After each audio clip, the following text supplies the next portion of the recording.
mga kavinila at Vivilach, it's your Akech na naman, reporting live from Kaharian ng Kadrabahan. So mga kavinila, ang ganap natin today ay isang bigla ang gala.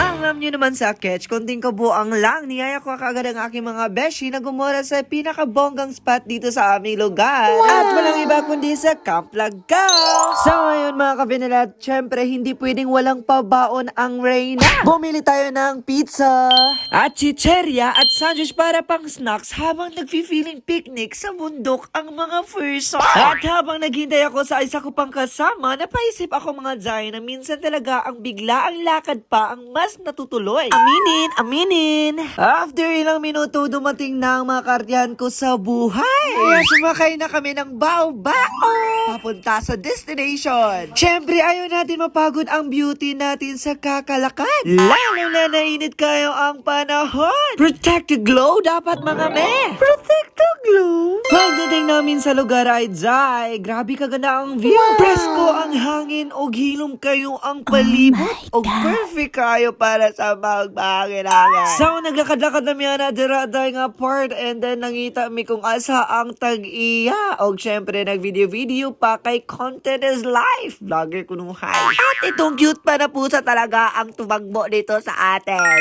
By the way, gusto ko talagang i-share sa inyo itong place na to. Kung gusto nyong gumala, mag-relax o magmuni-muni sa life. O perfect yun kayo diri sa Camp Lagaw. Imagine ha mga me, 20 pesos lang ang entrance. What? Pero ang view, murag pang travel vlog levels na. And after that, nag-chill lang kami dito. Chika-chika about sa college life, tawanan at kunting panglibak sa isa't isa. Unya, labaw sa tanan, friendly kayo ang ilang iro dire.